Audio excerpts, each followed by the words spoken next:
नमादयालुं शरणं व्रजेम।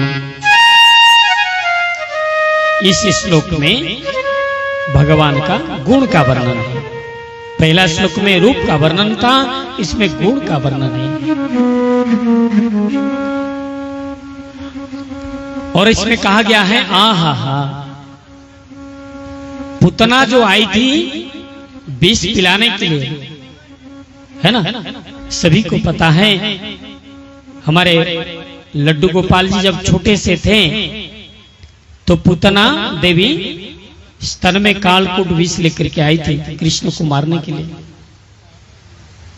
लेकिन लल्ला ने उन्हें मातृगति प्रदान किया। बोले कि तुम्हारे मन में द्वेष है, शत्रु भाव है, राक्षसी का प्रवृत्ति है, लेकिन फिर भी तुम मां बन के आई हो स्तन पान कराने के लिए, इसलिए मैं तुम्हें मातृगति ही प्रदान करूंगा। बोले वृंदावन बिहारी लाल की। ताली लगाने में भी बड़े कंजूसी करते हैं, थोड़ा जोरदार कर ताली लगाइए। बीच बीच में आलस्य को भगाने के लिए ताली लगाइए, है ना। और ताली लगाओगे ना फिर खंबे में बैठने की जरूरत नहीं पड़ेगी। आपका जो है ना शरीर में ताकत बढ़ जाएगा, फिर सीधा बैठोगे। इसलिए जोरदार कर ताली लगाइए सभी।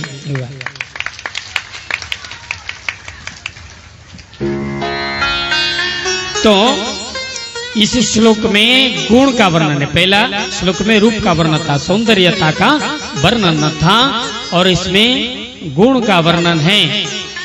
कोई व्यक्ति अगर बहुत सुंदर है, लोग उसे देख करके आकर्षित हो जाते हैं कुछ समय के लिए।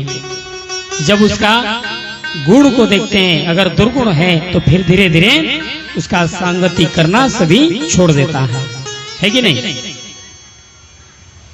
अगर उसके पास में अच्छा गुण है और देखने में कुरूप है, सौंदर्यता नहीं है, लेकिन उसके पास में अच्छा गुण है, तो फिर लोग उसका गुणगान ही करते हैं, लोग सदा के लिए उसके साथ में रहते हैं। इसलिए हमें विशेष ध्यान देना चाहिए गुण को। और भगवान का तो जैसा रूप वैसा गुण, और यहाँ गुण का वर्णन है। देखिए कृष्ण भगवान का गुण कितना सुंदर है कि पुतना कालकूट विष लेकर के गई थी मारने के लिए, लेकिन उन्हें भी मातृगति प्रदान किया। बड़े दयालु हैं। सुखदेव जी के कान में जैसे ही कृष्ण का गुण के बारे में पढ़ा ना, श्रवण में आया ना, तो उनका समाधि फिर से टूट गई। बोले क्या हुआ, भगवान दिखने में कितना सुंदर है और फिर उनका गुण भी कितना सुंदर, कितने दयालु हैं, इसलिए मुझे भी जाकर के कृष्ण का गुणगान करना। तो थोड़ा सा प्रवृत्ति आई सुखदेव जी के मन में, विरक्त थे। कोई विरक्त अगर संसार में प्रवृत्त होता है तो इसे संसार का बड़ा ही कल्याण होता है। तो आज सुखदेव जी ने उन बच्चों से पूछा कि बताओ इतनी सुंदर श्लोक तुमने कहां से सीखी। तो व्यास देव के शिष्यों ने कहा कि महर्षि वेद व्यास से। सुखदेव जी को बड़ी खुशी हुई। क्या हुआ, मेरे पिता महर्षि वेद व्यास और मैं अभागा यहाँ निर्गुण निराकार की समाधि में बैठा हूं।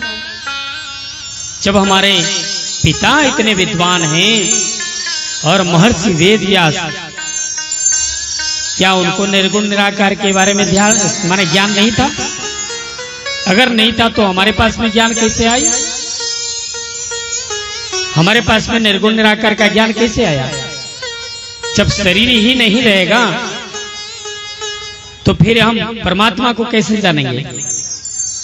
हमारे पास में शरीर है तभी तो हम भगवान को जानते हैं। अगर सगुण रूप में हम नहीं आते तो निर्गुण का ध्यान कैसे करते? इसलिए श्रेष्ठता तो सगुणता का है। इसलिए तो हम सभी इतने भावुक हो करके इस मंदिर में इतना दान कर रहे हैं। या मंदिर की मूर्ति की स्थापना होती है, शिव जी की स्थापना होती है, बजरंगबली की स्थापना होती है, काली माता की स्थापना होती है। किस लिए होती है? उस निर्गुण निराकार परमात्मा को हम अपने भक्ति भाव से खींच करके लाते हैं और फिर इस सजी मने सगुण साकार रूप में व्यक्त कर देते हैं, हमारा भक्ति ही व्यक्त करता है ना। अगर पत्थर में भी हमारा विश्वास, हमारी आस्था बन जाएगी ना, तो उस पत्थर में से भी साक्षात भगवान काली मैया प्रकट हो जाएंगे। आस्था सबसे बड़ी चीज है, पॉजिटिव थिंकिंग